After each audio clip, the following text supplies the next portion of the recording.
129536847, coming to you straight, dialing direct from the order. My name is Curtis Aru, the reflection of you, and today we coming to you bringing you an amazing message, a great video coming from wide and far to get you into the straight and narrow. Today we have guests on the show on the OneTribe broadcast is Tim Powers and the Queen India. Both amazing individuals with amazing stories. Today we'll be diving into the soul stories and converging on the message from the Mamos. Who are the Mamos?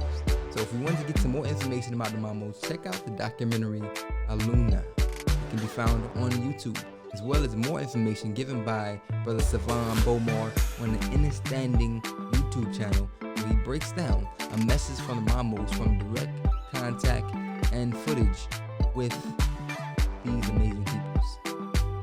And without further ado, let's make it do what it do and dive into this message. Thank you for joining us on these many journeys. Wow. All right, so I'm Curtis Aru, a reflection of you. I'm out in the East Coast of America, in South Carolina, where I've spent most of my life. The other coast I've been to is on the East Coast of Kenya, in Nairobi, where I went to school, and starting this thing of sharing, connecting people via stories. There are so many different perspectives of how we engage.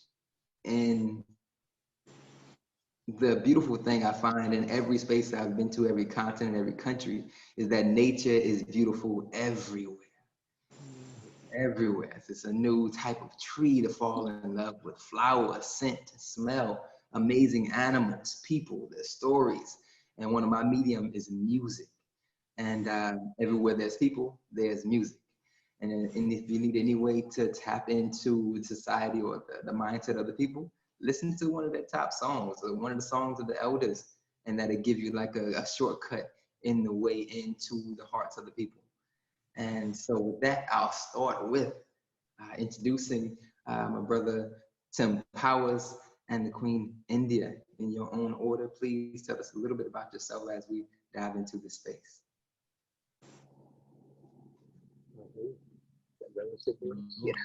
Right. Brand Day, thank you for co-creating this, brother. Originally from Florida, Southern Florida, and spent some time up in the Carolinas as well, spent some time in California, and am now investing time here in Costa Rica. And very in resonance to appreciating the songs, appreciating the music from all relations. I was here in the water singing the song today, and just expressing itself supernaturally, and saw how it was just singing, and because it was singing, being itself, flowing and effortlessly sharing its nature, it was even influencing other kingdoms and allowing other kingdoms to play together and co-create together. And it was just producing these bubbles and these sounds. And so I very much I feel you, and I'm so grateful to be here with you, brother, with you, sister, with continuing to learn from our elder brothers, which we're going to get into, and continue to share with each of us. That's it. I hope. Bueno, hi, my name is India Majorga. I'm from Costa Rica. I lived some time in the States. I lived in California and Atlanta.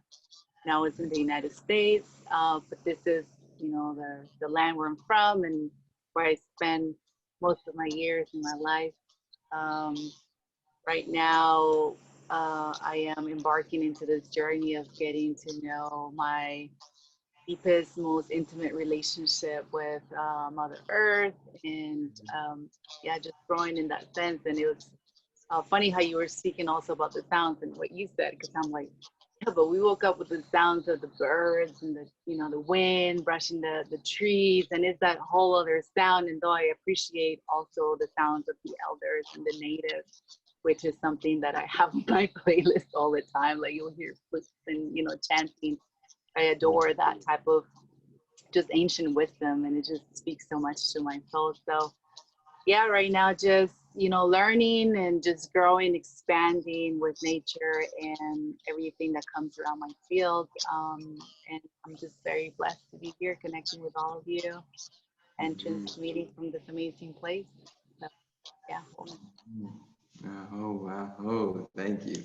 That's amazing, because it seemed like the door that we actually traveled into today was, again, all via nature, via the mother. And last night was a super moon, the pink moon. And me and my family, kids, all, you know, camped out last night under the moon. And so we woke up with the birds and the wind blowing and under the moon all last night. So it was amazing. So I'm honored to get the resonance is amazing. Synchronicity. So what we, since the Mamos, started calling the First Nations, peoples who were here before the colonization, if they process, who's been here and really kept the original connection with the mother, not added the societal necessities, you know, for sustainable life. Let's say light bills, taking your kids to colonized schools and going through these processes, but losing the natural give and take or communication with the mother. And it's a story, I think, a story I began telling, we're basically saying, imagine that, you know, you found out you were, you know, a child, and you were extremely happy. You're just elated. Timing is perfect. You're ready for this. You're up to the challenge, and you begin changing your diet to take care of your body, and then you begin to, you know, do these things, what they call nesting. You know, creating a space for them to live and going through these processes. And you learn after you birth the child, and it's amazing. You went through these birthing pains, and you know this was payment for what. For the child that are coming into this new space, and you begin to nurture them and take care of them. And when they were hurt, they would come to you for holding them. When they were hungry, they would come to you for the food. When they felt like they needed some answers, they would come to you for the answers. And as they got stronger and more powerful, let's say, they began to walk and dance, they got to go a little farther. And then they would come back. It would take a little longer, but they would come back. And then they got strong enough, and they went out, and they didn't come back. And then they met someone they love, and didn't say, hey, I met this person, and, you know, tell you how it's going on. And then they got hurt again, and then they went to, instead of coming to you, they went to the hospital. And then instead of coming to you, and then when they were hungry, they went to the restaurant. Instead of coming to you as the parent. And then when they had answers, they would go to Wikipedia or Google or, you know, a college, you know, for this learning, and completely forget about all you've done for them. And this is beginning to tell the story of the earth, how generations were, you know, cultivated and raised, you know, ate from the earth. Families grew their own food. Now we go outside for everything, when everything has always been with the mother, with the earth. So begin, you know, connecting these relationships again. So when it comes to truly knowing the magnitude of why, outside of that it's there, but why you think it's so important to make this connection with the mother, like outside of the physical and physical, from your perspectives, and having that communication with her. Why is that such a intrinsic part of life?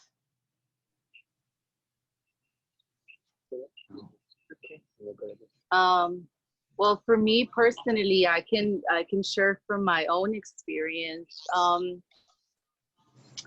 My mother grew up in a reservation of indigenous in Costa Rica, Talamanca, the Bribri tribe, and the clan of the Murirua. So I remember growing up with her and just experiencing, just listen, listen, the water, and I would be like, okay. And she would take me into all the journeys of, this fascinating story of the connection that we had with nature. So I would say that what remains in my consciousness growing up is that she always had a way to give me those gifts to remember that there's always a reflection of what's going on in life, and there's always messages that are given to us through nature. And I like, she would sit in the mountain, and if the wind was blowing a certain direction, she would say, oh, okay, so this is what I just spoken is such and such. And then under the full moon, and and if the shadow was casted in a specific way on her face, then she would give me another, this is why it's happening. And it wasn't until now that all of this remembrance is coming back that I'm feeling more and more passionate into activating that remembrance that we all have, and that knowledge and wisdom that we all have. And I think it's important because it truly talks to us, and it guides us into what we need to pay attention to, and how to move through the experiences of life and what's given to us. So I think that, to me, the importance of this reconnection and this remembrance is truly to be in alignment with what gives birth to everything, like the mother. So it's like, if you can't hear what she's saying, and if you don't listen, then how can you know the way, and that's what's been happening. That's why it's important, because we've lost that hearing. We sort of became deaf tone, and so now we're just we're reactivating that. And I think it's important because it really will show us the way of where humanity is going, and where it's heading.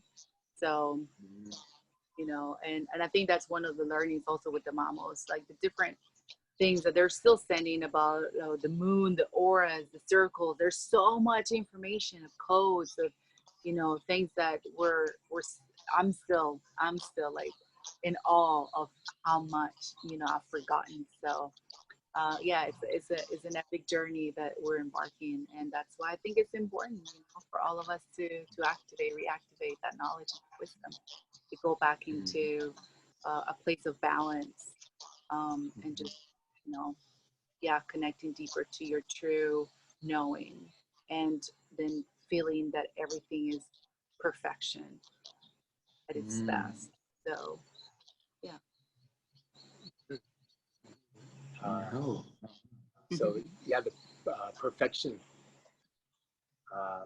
seems, I know I've gotten to spaces where I've had the privilege of seeing the perfection, really embodying it, like, okay, the bird's confirming it, perfection, beautiful, supernatural, singing, expressing itself effortlessly, and being able to have that knowing. That's a whole nother like flow that's allotted to just come through and give life and share life and continue evolving. And so having tools that allow, having had the opportunity to learn tools to allow myself to come center into the knowingness of the perfection that always is, has been such a like a savior from the inside out, like so in knowing that no matter how many energetic brokers we go through to get to the mother, to get to the source of energy of the earth, we still go in to get that fuel, or that source, that energy, that food. And so if we have the tools to go right to her, or we're aware, like we make sense of it, we're able to see, okay, yeah, we eat from her. Okay, we can see the evolution directly from her. What we're eating is eating from her, so we can see that we do go to Earth for it. So in being able to feel comfortable enough and at ease enough to connect in, then we could potentially receive the guidance directly from her, and in whatever space we're in, whether we're here, in the jungle, blessed up, or, I'm back in the urban environment, I'm back in the city. When I allow myself to feel safe and secure enough and allow that resistance to be just breathed through, and I activate that safety and security within, then I'm way more likely to feel clear enough to connect in and receive the guidance that's always being given. Whether she's whispering it through the trees, whether it's been stored in the mineral kingdom and I'm able to just stand there with the rocks, or I'm standing barefoot on the earth, or it's being brokered through a flame, or a cup of water, or the clouds, or the leaves falling. That original essence is still being communicated throughout these different kingdoms, or throughout these different expressions. So in feeling, again, safe and secure within, I'm seeing within myself, I'm more and more clear, and able to actually receive the messages that are being delivered, that are being shared from her.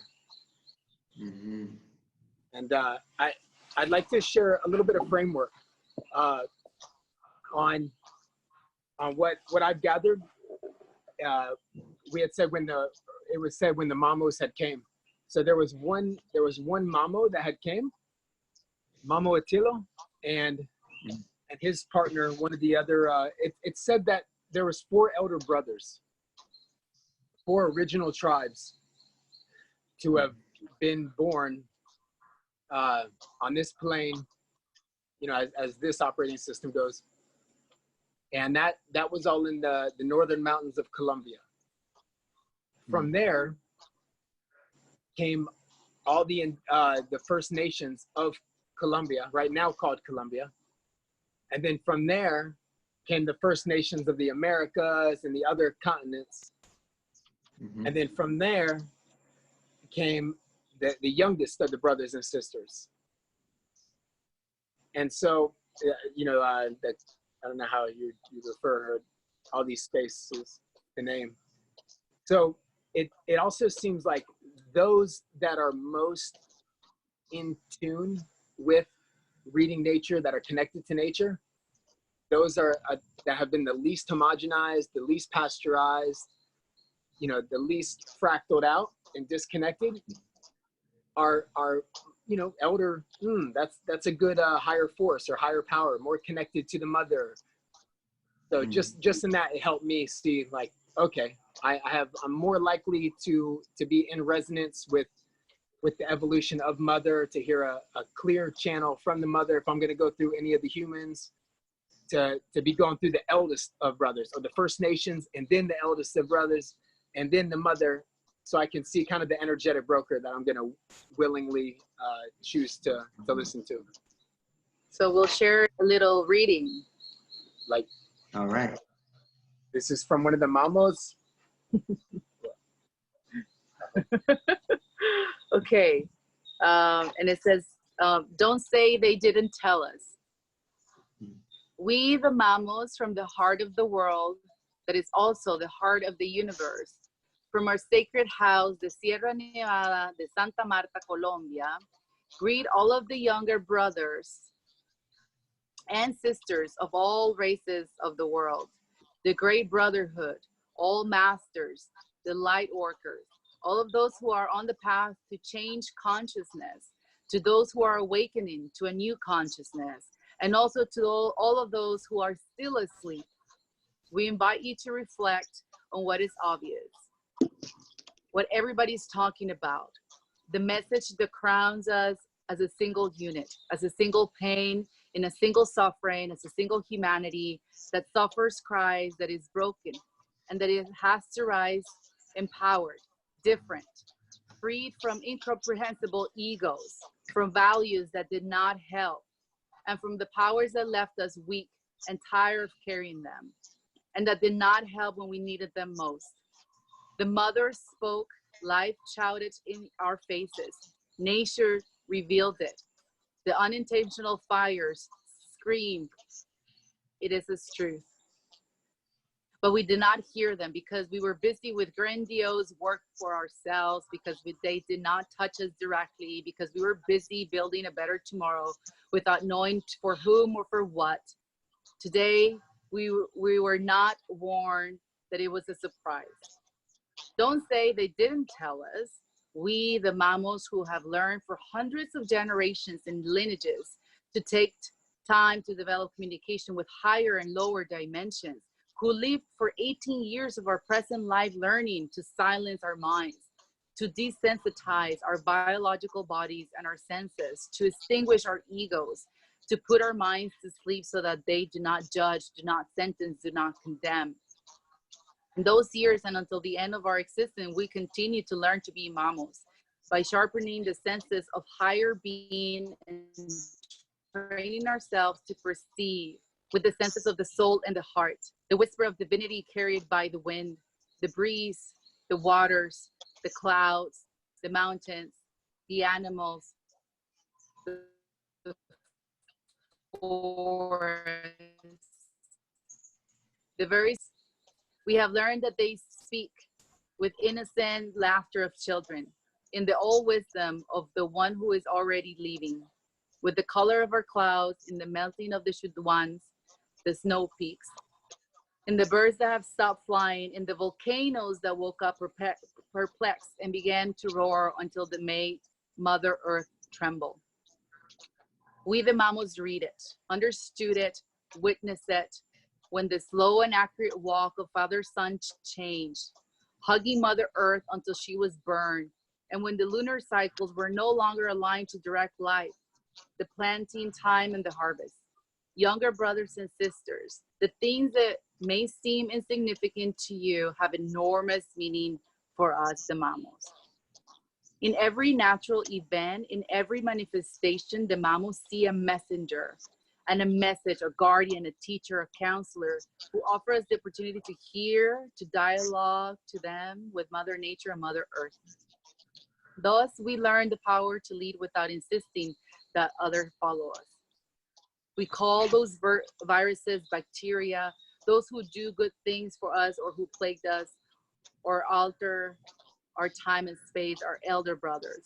Today, one single tiny entity is producing a huge disturbance, forcing us all to make a stop on our sacred pathway of life. For us, the Mamos, when Mother Earth had her first dawn, everything was manifested from the spirit in Anugue. Then everything was manifested in Tina, Agnue. It is the material force of existence, the intangible of greater law force that governs and controls everything that exists in nature and in the cosmos. Tina is the force in the material way, visible and manifested from Agnue. Thus, all kingdoms, plants, waters, rocks, and everything that exists are manifested in Tina. They came first, ahead of us. In Agnue, where they manifested as supreme force of life, of creation, and thus they had to continue in Tina. We were the last to arrive in Agnue and Tina. We arrived yesterday. And although we have not been able to understand what we came for or why we were last, nor what we would be in our sacred mission, or why did we come to be in the elder brothers, we became their executioners. As their cannibals, we began to consume and destroy many of them. We have altered the order established by the most sacred law of the universe, the law of origin, which is the law of order, of life, of respect for inner being. We have not learned to put ourselves at the height of Mother Earth, nor of nature. As capricious children, blinded by power of reason, we begin to change everything, destroying, annihilating everything in our path. We were so powerful that in a blink of an eye, we were overheating the planet, thawed the poles, causing many brothers of flora and fauna to disappear. We have polluted the breeze and the air. Very few have acted with consciousness of transformation, wanting to change the system. That chaos is what today governs us. Until now, we were playing with fire. We put ourselves off balance. And then a virus, the smallest of elementals and the most insignificant creature before the eyes of younger brothers, focused on us to stop the pursuit of the race without knowing what we were running. The virus became a great teacher and an authentic messenger. From our communication sites with the portals from the different dimensions, we, the Mamos, perceive that this teacher is fed by fear.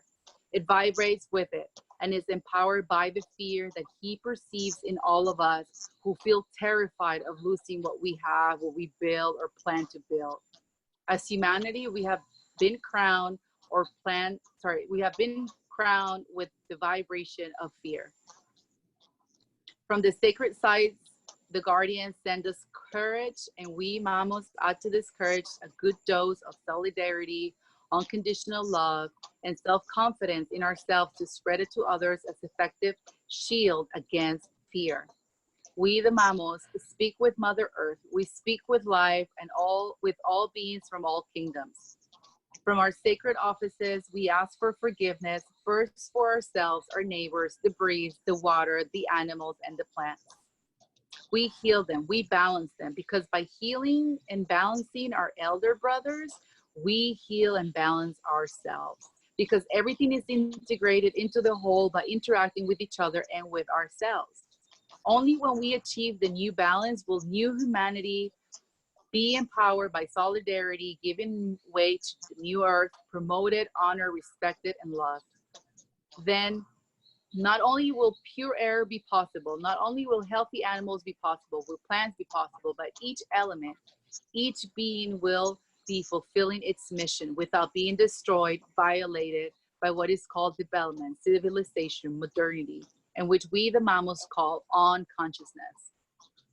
Our sacred Mother Earth will be protected when we as humanity make the resolution to do things respecting and revering all life.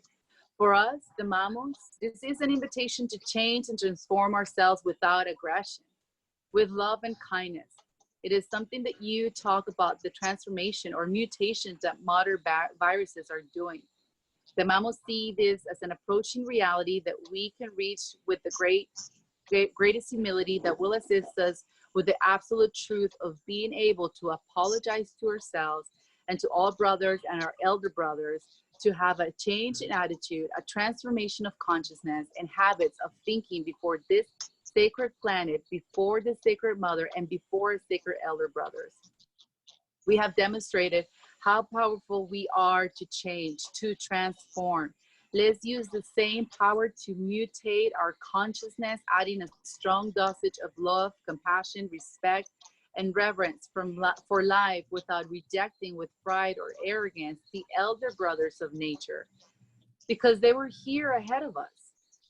Mother Earth, the guardians of our sacred sites, the Mamos of the Chudwas are calling all of us, mobilizing Mamos and young brothers and sisters to work together, bringing that change in humanity and in the world.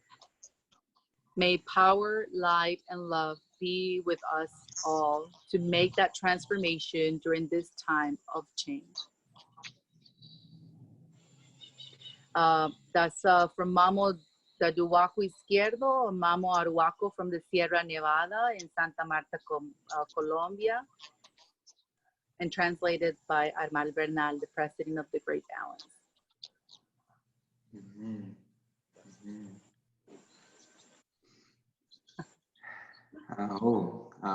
Thank you. Let's let it all continue to flow in. Yeah. Mm-hmm.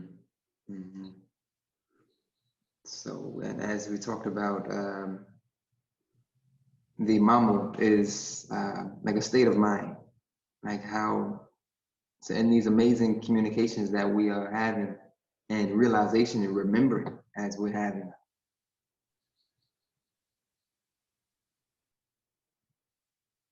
when we're, let's say when we're engaging in a new communication in which, let's say, many of you have forgotten, or we know many of you have forgotten, how do you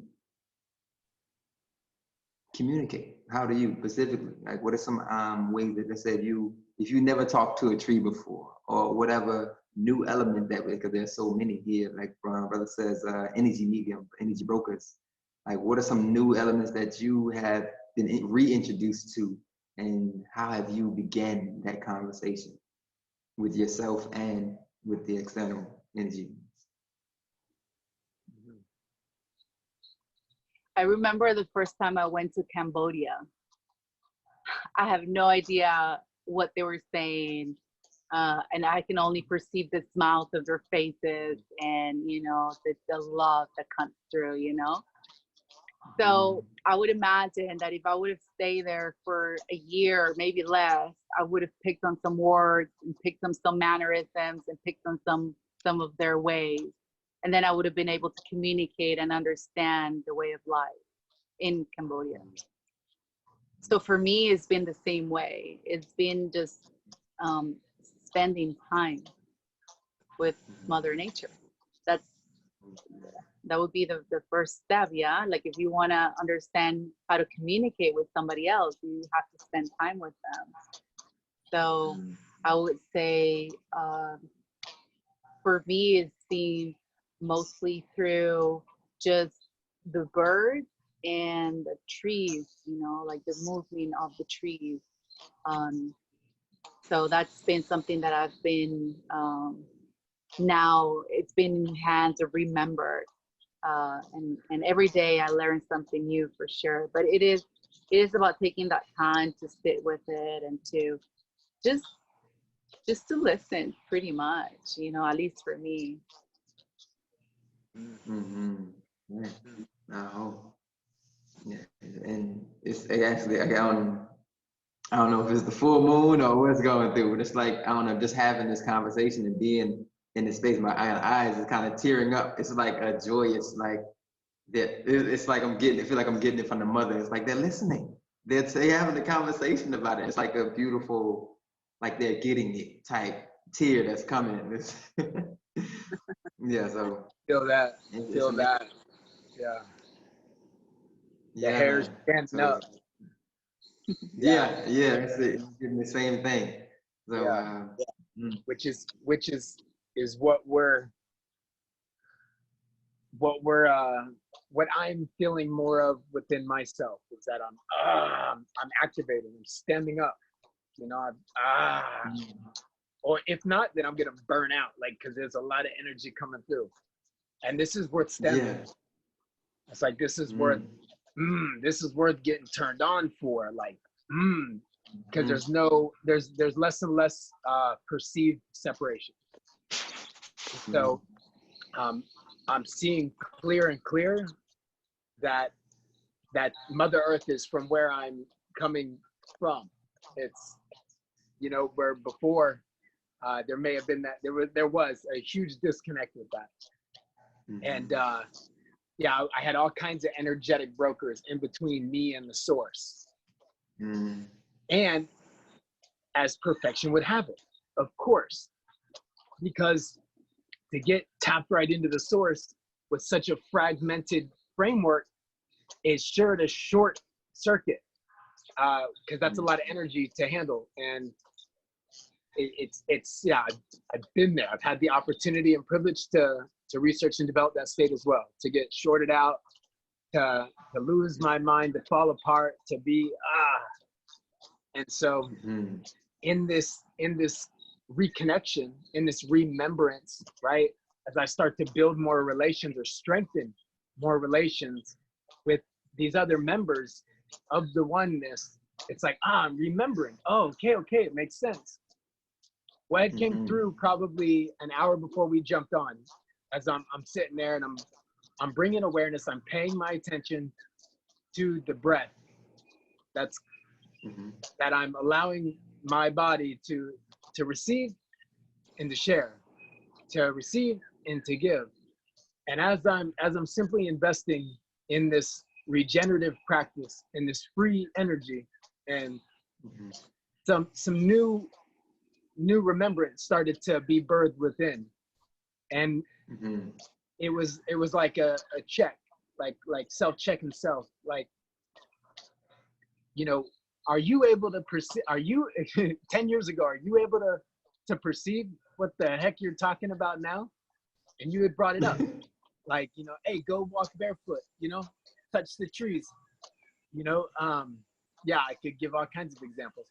So no way, I'd have been like, man, that hippie, you know, get out of here. And you only can say this because, and then fill in the blank. I create a huge story on why I was right in my belief system of why I was disconnected and why I wanted everyone else to believe what I was believing. And so I saw that. And so I realized everything that I had been fed was quite homogenous. Everything that I had consumed, I'd consumed so much homogenization, so much pasteurized, you know, energy, fuel, information, consumed it in the mouth, consumed it in the ears, so many like linear stories heard and seen and wrote down by other, you know, lost beings. And so I was able to have that much more compassion and forgiveness for myself. And because of this, it's like, okay, I'm less likely to be hard on myself or others because of that awareness. Now, with all that said,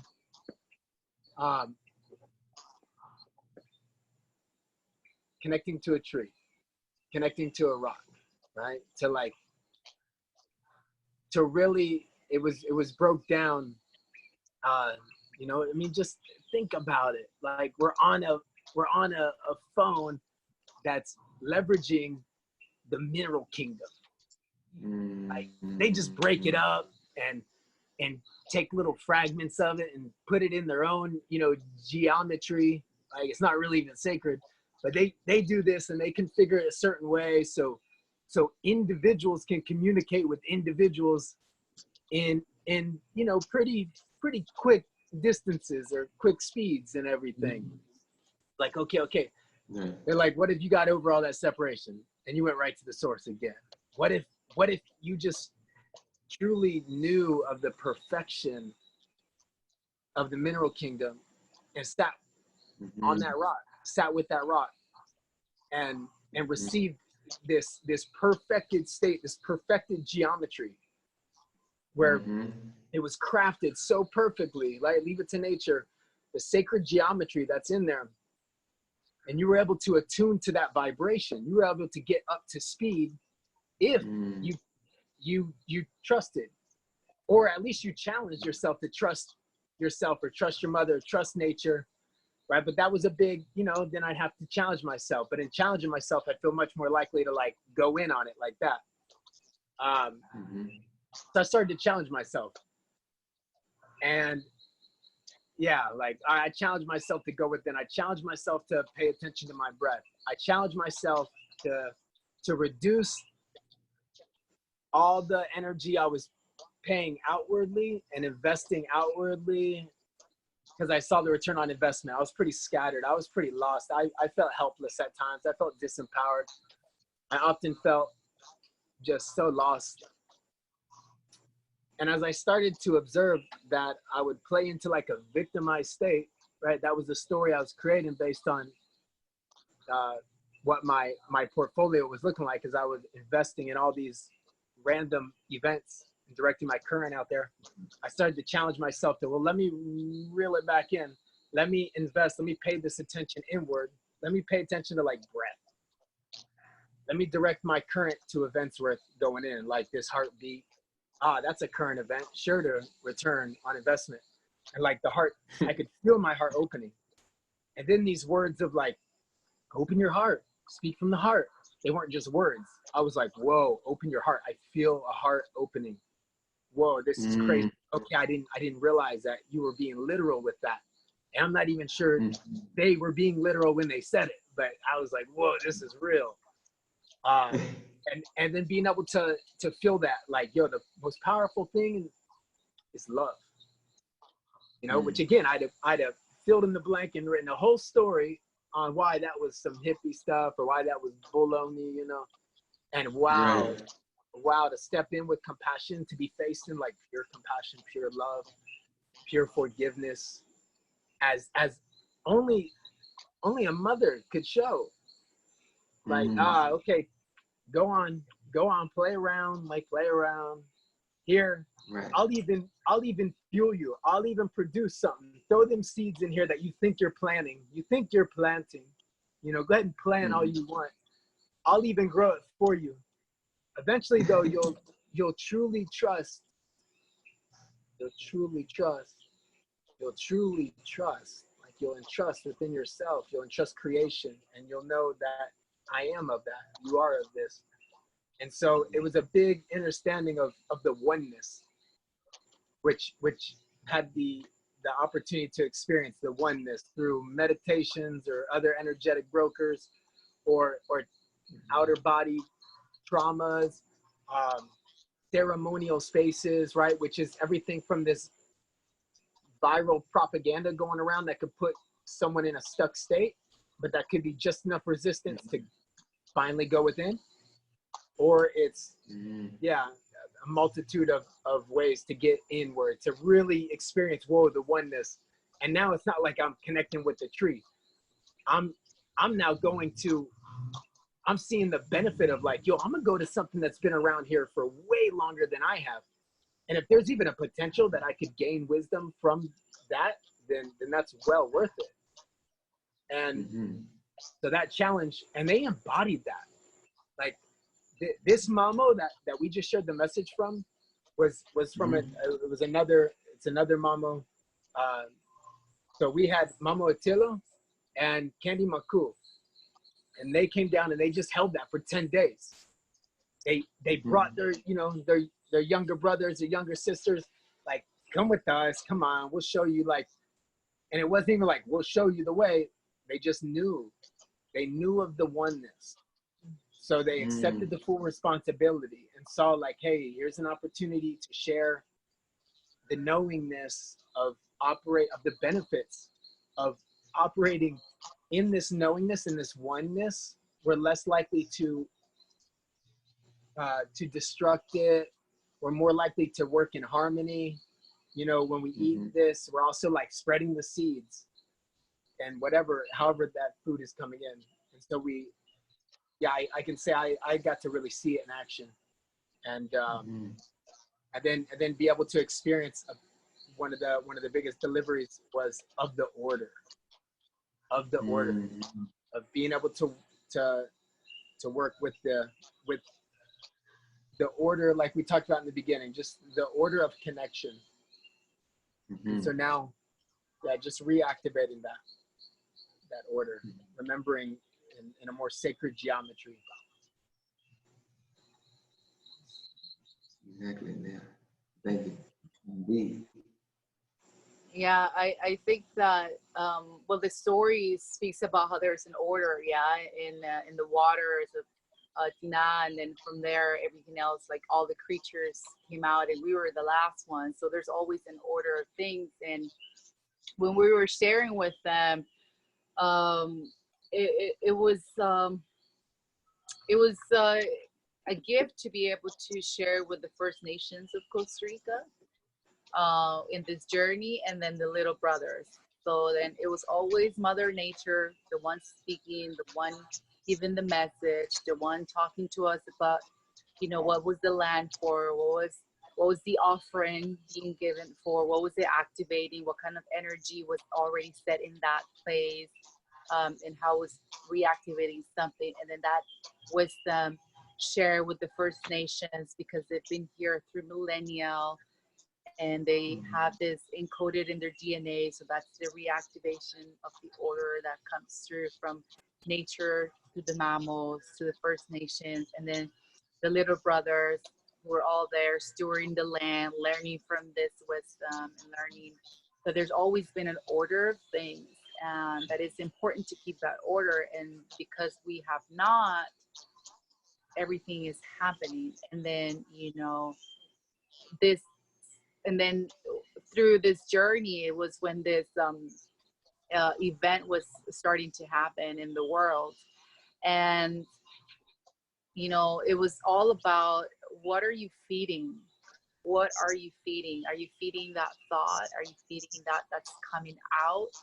Or are you listening? Are you listening to Mother Nature? Like, now is the time to go inwards. Now is the time to really connect to her, back to her. This is an awakening, a remembrance of consciousness. So it was, you know, it was moving away from what was being seated on the outside to what was being brought through the inside of the order of what nature was telling us that was happening, what they saw throughout, you know, the different codes and signs and things that were shaping as we went in the journey, how there was a lot of similarities from the First Nations, and they're like, aha.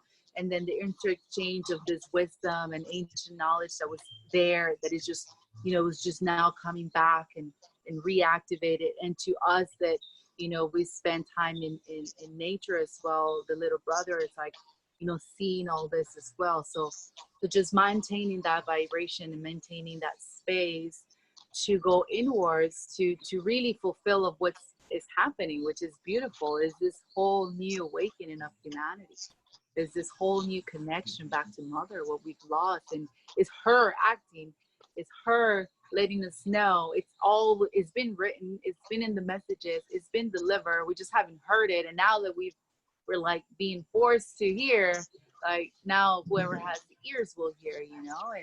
And so it's exciting times, and to be able to walk with them, it was such a gift, because you felt like you were floating. I mean, it was 10 days of just immersive experiencing what they like, just they're knowing, like, you know, walking with somebody that is in the knowing, you know, like what you were saying is like, well, how can you tell me to hug a tree? You know, that's such a hippie move to do. And it's like, but when you see somebody in the knowing, there something shifts, because you can't comprehend it perhaps in your logical mind, but your heart knows it. And so you connect to that, and your higher self recognizes that, and then there's like this remembrance happening. When you witness this knowing, it's like, okay, you know, something is activated. So I'm the whole 10 days, it was just, you know, such a gift, like of gold, and you can't even put it around, you know, into what it was. It was just a gift. Exactly. Again, amazing. I can only imagine, and especially experiences. I forgot the word, but it's a word. I forgot the name of the word, but it's a word that basically means it's beyond comprehension. And being that someone that's a linguist like yourself, that takes me to my next space, the next question. And knowing some things I dived into understanding, learning Swahili and speaking Kenyan. And in this process, you know, my friends we'd get the spaces in conversation, and they would be like, "Curtis, it's no word. There's no word for this." And I was like, "Oh no, what do you mean? There's no word?" But that experience that you're speaking of, that this, you know, adds light to it. There's certain things when you see, especially like when you're going on a ship, maybe with the captain of the ship, and your captain knows, like, okay, turn the sail this way. The winds are coming west, so we need to, and so they can actually just say, do this. You being, let's say, turning the sails, you're just doing it, you're listening, and you're doing it because you trust the captain, you trust the message. And when you're operating in gnosis, like you said, like in that knowing, you drop so much weight, because you're not carrying on a what if, or a distrust, or some kind of doubt, you drop all that, and people don't some people don't realize that it's an actual a density like you would carry with you of not being sure of where you're going. But when you let that go and you tap into the knowing, or you're getting insight from the elders or from elder brother, you trust elder brother. Elder brother been walking with mother and listening for as long as you can remember, as long as they can remember, and they great parents can remember. So with this ability to communicate, how, because you communicate with different worlds, so the words are worlds, and how do you communicate, let's say, between the Mamos and the Mamo, you're from Costa Rica or native, and I mean, in so many languages that you speak, how do you find this message kind of taking shape based on what world you're talking to? If that makes sense. Mm-hmm.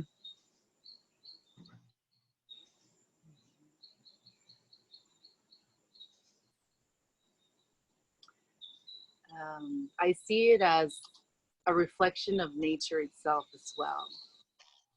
Birds have their own language, the river has its own language, the crickets have their own language, the hummingbirds have their own language, but yet they understand each other and they know the connections they have with each other. And I believe that what brings them all together is the container and the setting where they are, which is, Mother Nature. So in this 3D, when the Mamos came, they have their own language as First Nation, as their, the elder brothers. So they have their own language. But they taught us, or in their teachings, in their growing, they spent a minimum 9 years in a cave, if not 18, if not 36, some of them. So it depends, it depends on what you want to continue on in your journey. And one of the things is telepathy, is the ability to be able to communicate through telepathy. And so again, we've been so disconnected that this is sort of it's X-Men kind of things, like, what do you, telepathy? It's this, so between them there's already this knowing that's just the way. Just as the trees are able to communicate through the roots, and then they extend this all the way out, and one tree can tell for miles down to the next one if when a fire is coming. There's this inner connection of this cells and just this web, and so for us it's the same way. I think that we've just been disconnected into that web of energy that communicates to each other. So when they came here in this 3D, they spoke their own language. There's a lot of telepathy for sure going on between the Mamo and then Candimaco, who is their bridge into explaining and then traducing to the Spanish, so that we can get it in our own, logical brain. And then with the First Nations, Spanish was still the language that had the commonality to be spoken and understood between them. But there was moments, but there was only one word spoken, and and sit here and listen, and the direction of the wind and the showing of a rock, and they understood each other. They already knew what they were talking about. So it's like just little words and hints and paying attention and all with the elements of Mother Nature. So that was their specific language that was already being presented. And then all the way down to the little brothers of then having another interpreter translating from the Spanish into the English, so that more masses could understand this message and receive the codes that were transferred. So all of that had to happen in order for us who are in this other, space and time of a language to be able to receive what they can telepathically just do to begin with. So, yeah. Yeah. Exactly. Yeah, I can. Yeah, So telepathy to me before used to be so, you know, yeah, X-Men, like that'd be cool, you know, you know, but Right. probably not happening. Little did I know that I was super telepathic. Yeah. And because I had architected my reality to where I had called upon the consumption of so many heavy metals through, you know, all this research and development with beautiful vaccines and you know, stuff on the food and all this stuff, I got to experience that realm, right? That vibration, that resonance, and get a feel for that and root into that, like what that energy was like, the heaviness. And so having the privilege of being able to, you know, gain more awareness, root into these depths, you know, and get comfortable there. Now I've been kind of lightening up a little, right? Kind of detoxing, kind of defragging, just sitting with it more, bringing awareness to things, to matters, lightening them up a bit. And now I'm catching codes of higher metals, right? Like platonic communication, as opposed to like the aluminum communication. And then seeing like, oh, okay, like right now, you know, I may have cleared up enough to where now that I'm able to be more of a conduit to these plants, and going more on a lighter diet of a plant diet. It feels like I'm much more likely to be in resonance or in communing with the plants. And again, just awareness of energies, right? Not bad or good, just like plucking that chord, plucking that string, hitting that tuning fork. What's the other one doing? So just seeing the energy, the vibes, the what's in resonance, and then the relativity of it.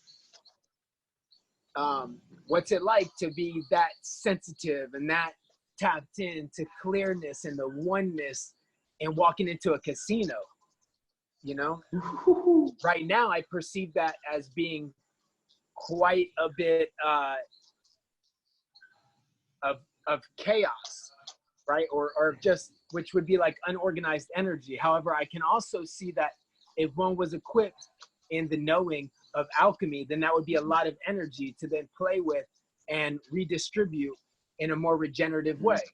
So there's value to it, just what we're consuming. And if we have the tools, though, it just seems like if we have the tools to play within these worlds and be able to shapeshift, be able to world bridge from the lower realms to the higher realms to every story in between, it seems like we're much more equipped to move forward together, to unite together, to remember in harmony. And being equipped with the tools of being able to always check within, to always have the knowingness that we can always connect with Earth, with Mother, and then see relative to the space, we may even want to call in a broker to increase the likelihood of our connection, of our communication, of the clarity of connection, and leverage these world bridgers. So we could go, you know, to just the elements. We spoke on that earlier. We could go into food that uses the elements.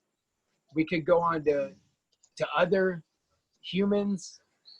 But when we do this knowingly, that's what feels so empowering, and that's what feels so, you know, it feels more fair, because I can see where I put all this weight on someone else, like you know, or something else that you know, well, the oneness. And that was a big thing of seeing where I've come from, and not knowing or experiencing the oneness, I was much more likely to get wrapped up in someone else's script, and a whole, you know, a whole scripture could have been believed into and I could have been caught. And so, in just seeing the value and proof of the life of the regeneration and the power that comes when the network, when the connection, when the community, like when we're united, wow, it's like we can make light of the heaviest of matters, and we can really like make light of it. We can have fun. And yeah, it's been a big thing with all the tribes working together, and you know, finding that common thread that we can unite in. And it takes, you know, however much time and space to remain in, or however much time we choose. If we can remain in the space where it doesn't matter the language or the filters that are being there, when we can all feel, then yeah, here we are. We've remembered.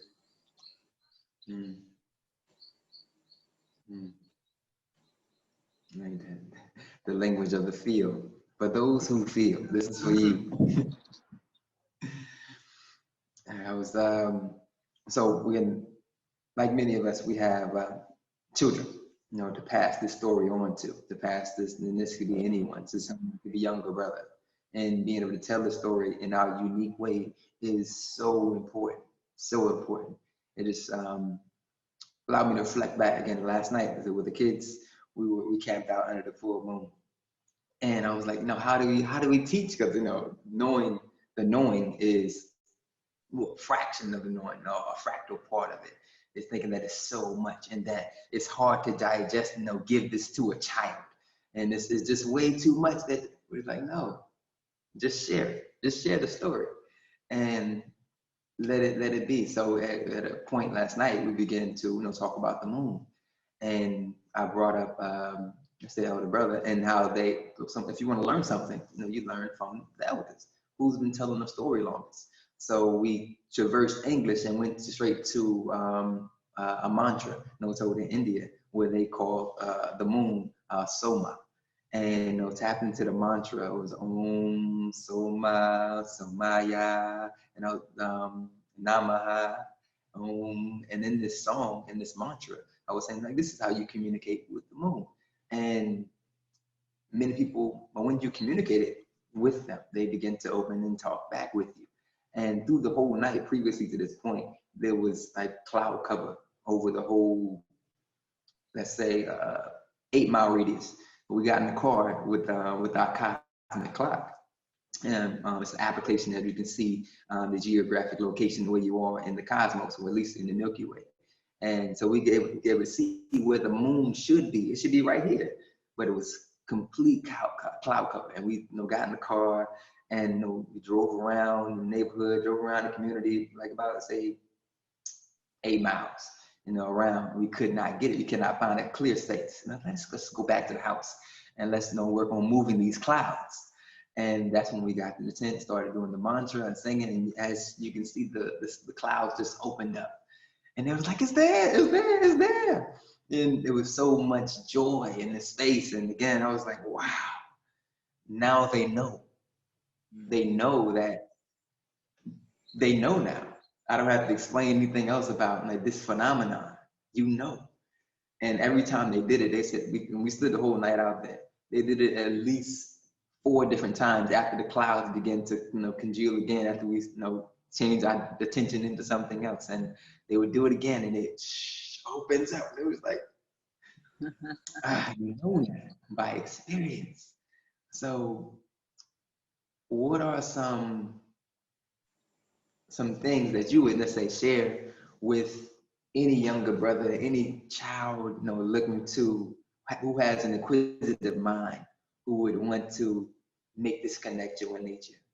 Like, is there some words or utterances, or is there like a Mamo word used to, let's say, when the orientation, when they get to a rock, when they get to a river, is there something that they may say, or you may say, you know, when you get there, just to establish, you know, the connection? What would you share? Well, you like stories. I'll tell you a story.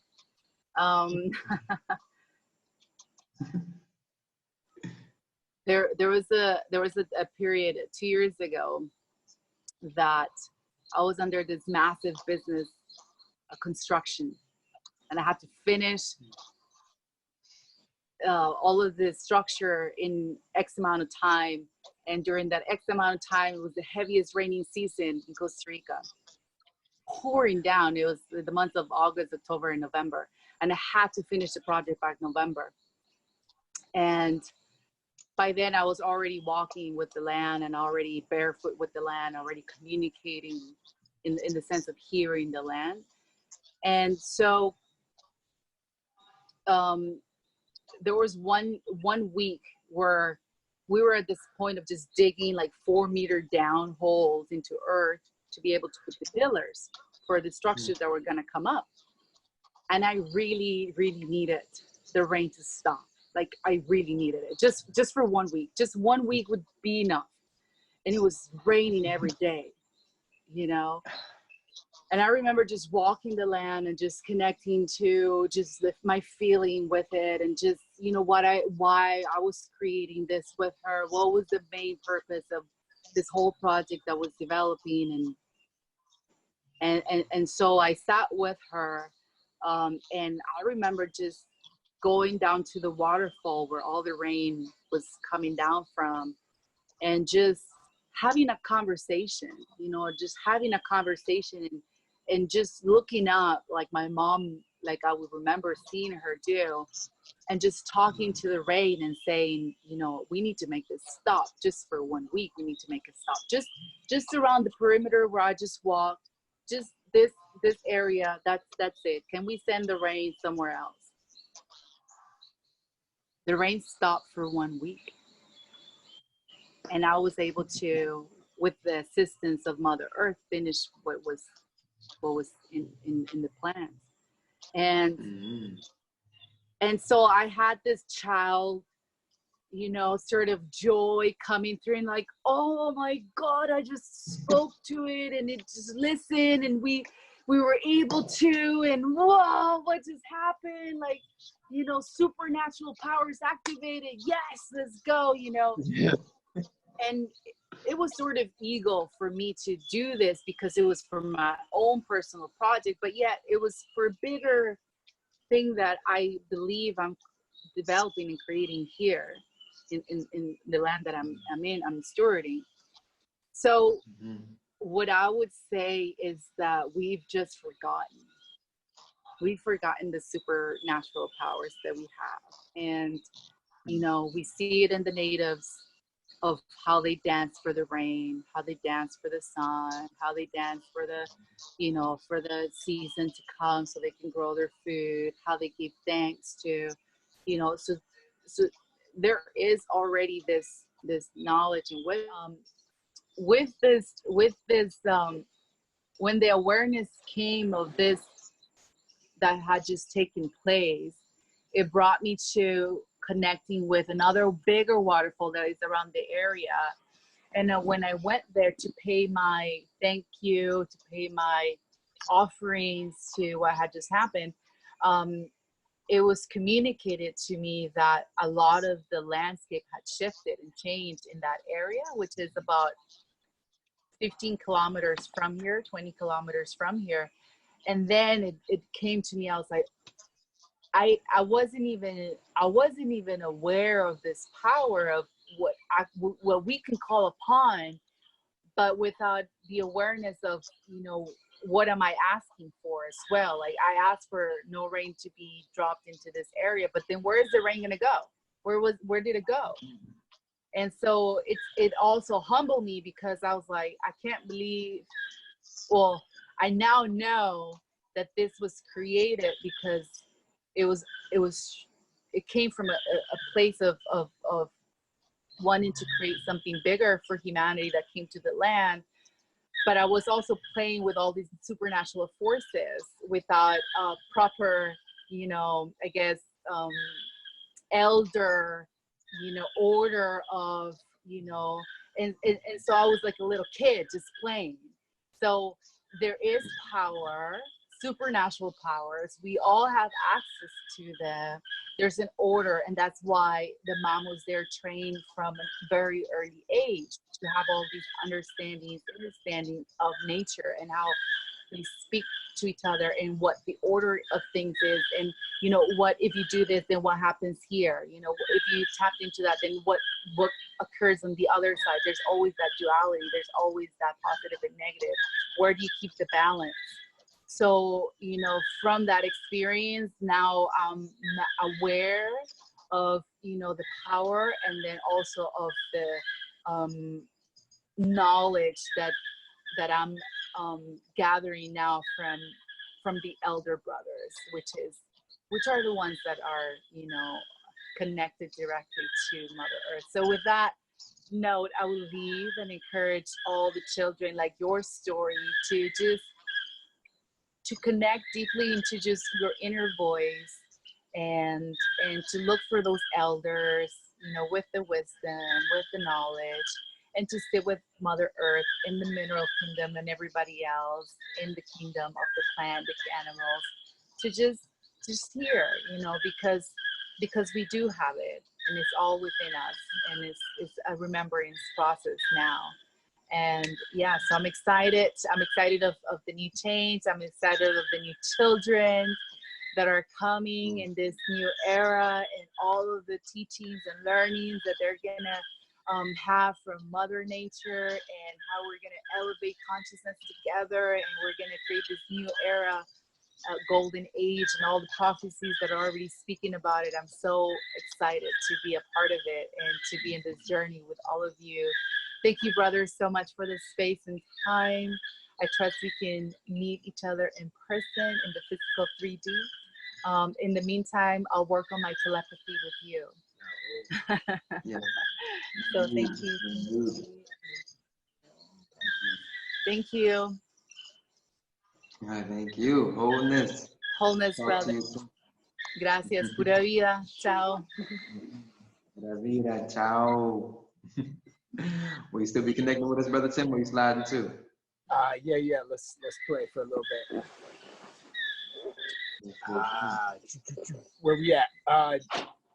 Practical app, right? So practical tools. We'll circle around. Yeah. In laying there, and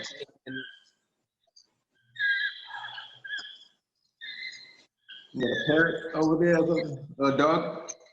in just observing my breath, right? And just choosing to bring responsibility, right? It's kind of one of the things that I got out of that story was like, hey, we want to wield this power, like,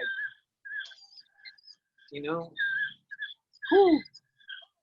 And so the responsibility, and I've seen within myself that without guidance, I didn't grow up in a river, swinging or drop from the tree, right?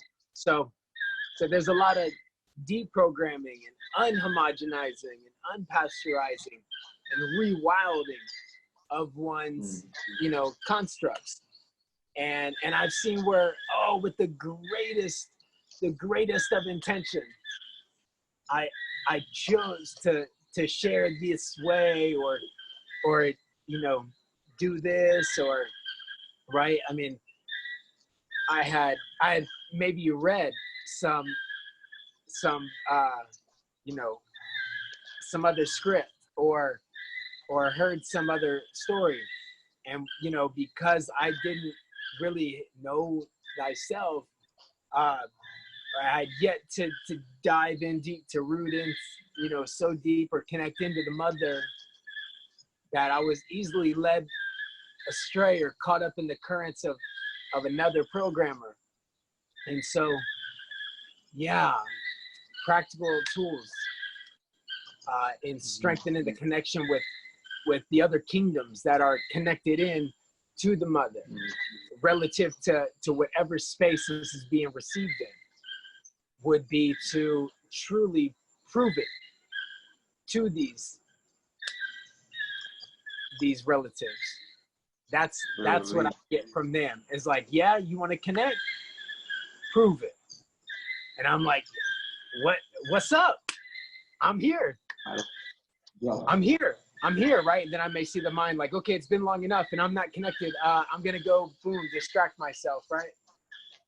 And I may go walk away and then realize, dang, I got pulled out. I pulled myself out. And I can see how this also happens in meditation, or when I'm sitting there, you know, with myself and I'm tossed a nugget and I go to do it instead of sitting with it and getting more of the transmission, or distilling it a bit longer. And so as I see this like outside in, inside out production happening, I get to see that just like it was said. Well, so when I'm laying there and I'm you know, just simply minimizing my distractions and I'm allowing breath to play supernaturally throughout this embodiment, I'm getting the message of clear communication of, you know, are we aware? Would we have been aware? Would we have been able to receive these words as you're, you know, attempting to share them? And so it was really, it was like this. If you've already experienced the oneness, then it's much more, it can always be pinged from. Yeah, connect to self. Okay, go connect to the tree. It's yourself anyway. It's your elder brother, you know, it's been around for a minute. If we've yet to actually truly experience it, it's a bit of separation. So if we're in a bit of separation, if that's the structure, even now, I'm not feeling the trees. I'm not conscious that I'm feeling them right now. I'm not conscious that I'm sending vibes to that bird tribe up there. So they're, you know, hitting surround sound and anchoring into everyone's subconscious what's really needing to be communicated via the mother and the purity of the land. So I just, you know, show up as a human and share my version of it. And so as this is said, like if we're meeting each other at this space of operating system of perceived separation, and, you know, I'm a human, then I would be using terms like, yeah, drop the weight, man, let it go, you know? But if our higher self is saying, yo, we're connected and we know this, then we really wouldn't be integral in saying, let go of it, because you couldn't let go of anything because everything's connected. So it was like, let's play with all of it. And how do we actually leverage it, right? How do we go into any time and space comfortably? How do we move in and through any of these worlds using any of these words if we're not balanced in these worlds? And so it's like, okay, so we must be able to sit with these worlds, sit with these stored stories within and distill it so we can get the lead and the gold of the matter. And now it wasn't a really good space, you know, a really good event or a good experience, and it wasn't a really bad space, experience, or I see, you know, there's a lot of amazing experiences, and man, I got that and I saw that, and because of that I missed out on this and I missed out on that. Or, you know, I just see now some positive, some negative of it. Okay, I see how that affected, how it infected. I see the cause, the effect. None of it's good or bad. I'm just more aware of, or, you know, more enlightened in that experience now. I'm not perceiving it from just one, you know, just a minute perception. And not that I got the whole picture. I'm just more aware. I've chosen to pay more attention to. I've chosen to shine more light on the situation. So I'm more enlightened in that situation within my own situations. And so as I see this now, I'm more balanced, and I'm able to see the beauty in the connection and the disconnection. And so in bringing all that forward, I also know I'm no victim. So anything that I even think I have to let go of, because it may be heavy, it may be like, if it's lead right now, then it may be, there may be, and if it's really lead, if it's really heavy matters, like really crippling, like I don't even want to talk about it, or it's shameful, or I feel insecure, or it's just, oh, it's got me so twisted up. That feels like it'd be to the depth of heaviness that it is. So then if it is true, we're all connected, then there may be like that amount of gold, right? Like if we get to the depth of it, we can root into that and get comfortable with that, then whoa, what is that, you know, capable, what's the return on investment there? That crippling matter may be our cryptocurrency. Like it may be our truth juice, you know, just really. And one of the things that they had shared was, I got the trees waving, like, there you go. I got, one of the things that they had shared was about making the offerings and pagmento, making your payments, right? Making your payments to the ancestors, making your payments to the waters, to the trees, to the elements. Everything from intention, right? To build these relations. Like we got to truly show them, hey, we're willing to show up. And so as I've been doing this and like sitting in front of the rock or sitting in front of the river and then observing myself, question myself, you know, like, is this working? Is this, you know, I started to see more of myself. I started to see where I was questioning myself. I then started to see like, yo, this has been going on for a minute, actually. I was just so caught up in that questioning that I went with it and sailed off in a disempowered state. Right. But now that I'm challenging myself to remain in the space, even now with this new ego of like, you're going to get to know yourself, ego. Like, and now it's like, okay, I'm leveraging that energy more aware now. Like, you know, still allowing the evolution to take process, but feeling much more comfortable with it. And I'm perceiving it like this, like in bringing my darkness now to the tree, to the waters, right? Where I was even questioning to do that because I don't want to bring negative energy to the tree or to the water. I don't want to contaminate the water because there's been all these programs about how powerful we are. And, you know, we've really built up a whole new ego, right? A whole new story. And so as the communication got clear, as I sat in the space longer, and it was more distilled of get over yourself. I was like, okay, I'm trying. Like, what's up? I'm here. Yeah. All right. Then bring me the good stuff. Bring me the essence. Bring me the real energy. The energy that you ain't telling anyone. The energy that's got you crippled, that you don't even feel safe and secure enough to share it with the masses. And it was like, what? Tell me, I'd give it. Like, no, go into where you weren't going before. So sit longer until you're aware of what's always been there, what's always been coming up. Even if you're not conscious about going into it, that's the juice. That's the traumas.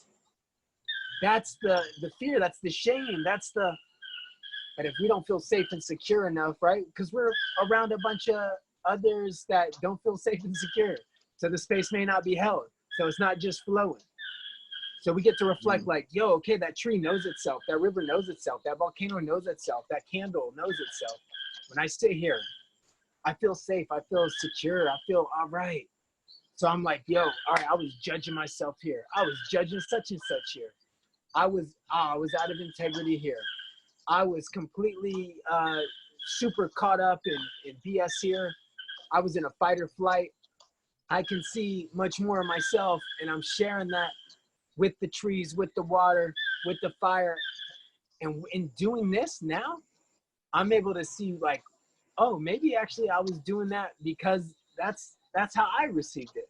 And so I was going with that and not pawning it off, but not being so crippled by it. And again, shining more light into it. But there was a space that was held that allowed me to get into matters that I wasn't getting into before, and not even conscious of running away from it. I feel now, I perceive it as though I would just never feel safe and secure to get in there.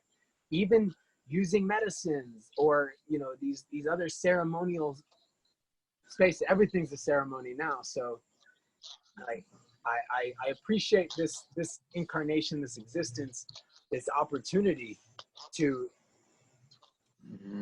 celebrate death, right? To get over ourselves, to potentially honor the death, the process of death. I see the benefits of the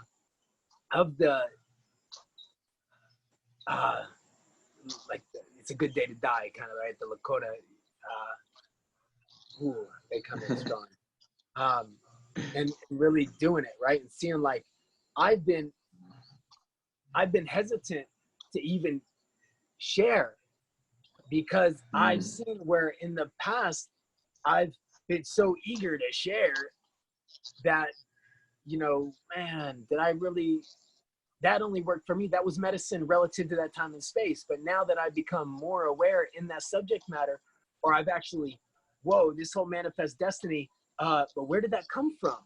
So yeah, I just manifested it, or I just did all this, but yo, that came from somewhere. So that was affecting something else.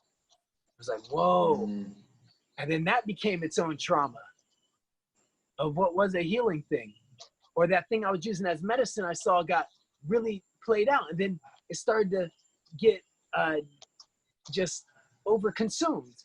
And here I was, you know, sharing, hey, everyone should do this, and telling people what they should do, right?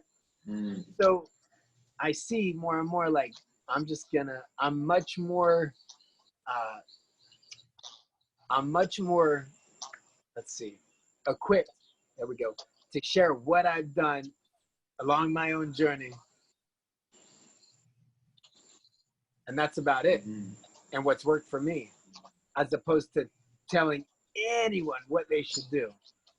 And so I'm grateful for that. That saved me in seeing this more and more within myself. I'm feeling clearer. I'm also much more grounded in things I'm being told to do versus, like, I want to hear what you did. And then using more, like, having these eyes to see, okay, how is that showing up? What's going on with that being that's saying that? And it's, you know, critical thinking or just pattern recognition, what's being said, then what's showing up around, so I'm less likely to just go with it. And so the biggest nuggets that have been so rewarding for me along my own journey is that we can all connect. We can all connect to our Mother Earth. We can all connect within. And it's, you know, this is coming from someone that had the privilege and opportunity to experience so many different egos and so many different costumes and so many different identities. And so, like, whoo, I believed myself into so many different operating systems. And, you know, only to know now that I'm not here to tell anyone to do anything, and except, yeah, allow, it may be of a joy to sit with oneself, quarantine oneself up as a caterpillar would, and appreciate that resistance, that pressure, whatever's coming through, whatever's felt, and actually welcome it and get to know it and befriend it. Because there may not be, before I perceived that there was a 1%, and I had heard a lot about the 1%. And now I see that as, 1% of the whole, right? And I see if I'm really in this wholeness, operating, observational, perceiving framework, then that would make me of the 99%, or I could be really in a big story. And then if I'm not equipped to handle it, or I'm not having that connection, if it's not decentralized a bit more, I could short circuit, because that'd be 99% of the whole. And that's a lot of energy. So in seeing we may be the 1% and 99% may be around us, that's a lot of guidance. That's a lot of guidance from a lot more experience, a lot more like beings that have been in the know way longer than my little perception of being in the know. And that feels more in resonance, and it feels safer. And that's a lot of weight off one's shoulders of thinking I need to save a day, or get myself centered and clear from a perception that from making up a story on why things aren't perfect.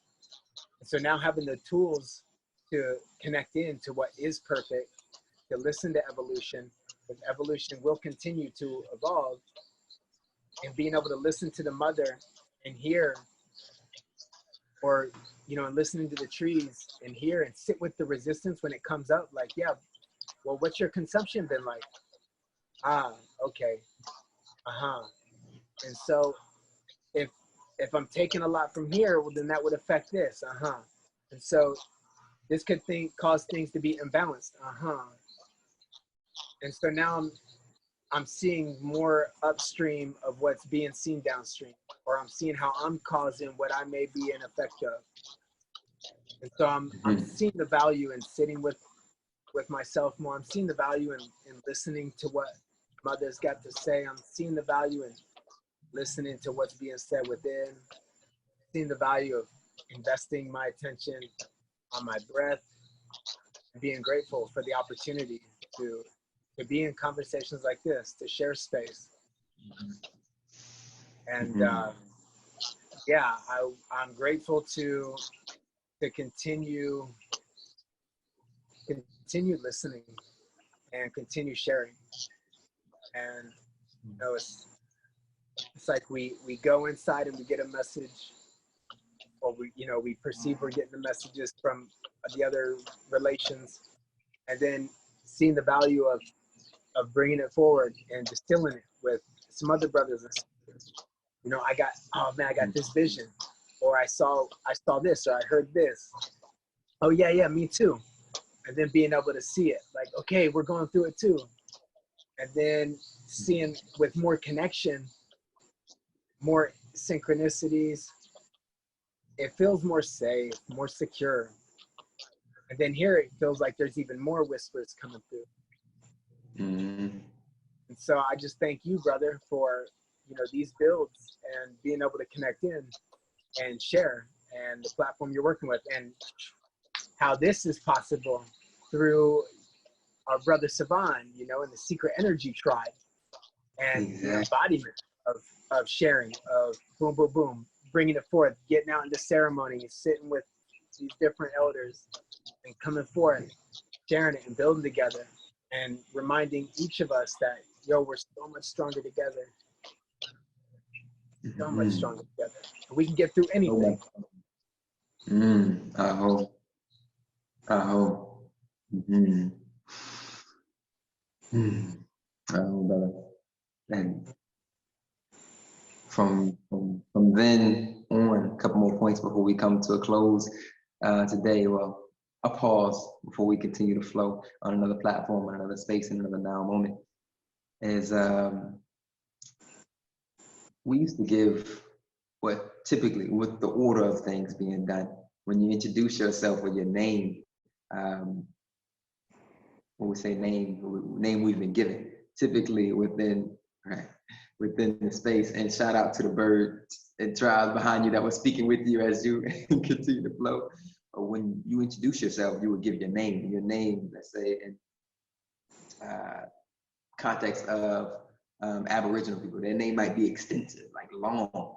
And that name would tell you where they came from, who they learned from, who they sat with, their masters. And one of the things I would say was the secret energy. This is what I'm coming with. Like you say, Savan, Beaumont, putting these things out here is where we came from, some of the knowledge that we're getting congealed and coming to this space now. But one of the things you said that resonated, as so many things, when we talk about the weight and letting things go, because that's like one of those continued offerings of the mouth as a solution to easing the heart or easing the mind, as letting it go. And we saying letting it go when you were saying it, because it's all together. It's all this stuff. Like when you're letting it go, it's like a yo-yo. It's gonna come back. It's not going anywhere. So using that weight or that heaviness, what came to mind was the old water mill, like when the water would pour on top of this big spinning wheel, and then it would cause it, generate it to keep going. Like this would give it energy. So allowing those things that we considered heavy, that maybe we put in the category of we're letting go of this thing, but actually using this thing as a generator to continue the force, to continue to see the pendulum go up, down again, and find that spiral, baby, and that sending you in the top speeds, I love to say, because now you have your own generator. Nothing can be an anchor, like nothing that is heavy enough to stop you. You just got to figure out at what angle should I send this weight on its trajectory, that it may give me force to continue to keep going again and again and again. So thank you for that gnosis that connected the dots to me. I appreciate it. It helped me in my top speed.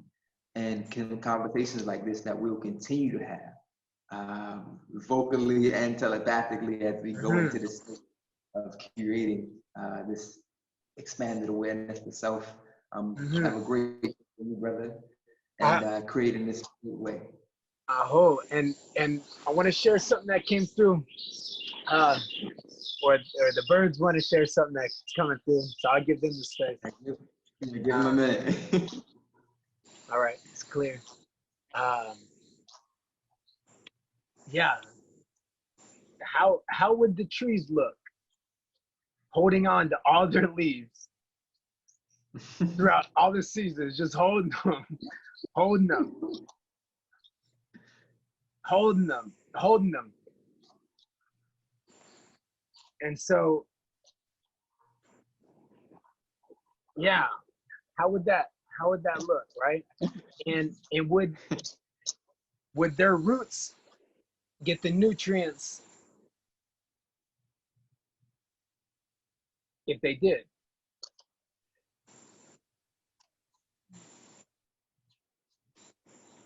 So this whole death process may be our key to the regeneration, to the rejuvenation, to allowing ourselves to feed ourselves, our higher selves or our lower selves, and just giving it. And then, receiving it. Being able to give it. And so, yeah.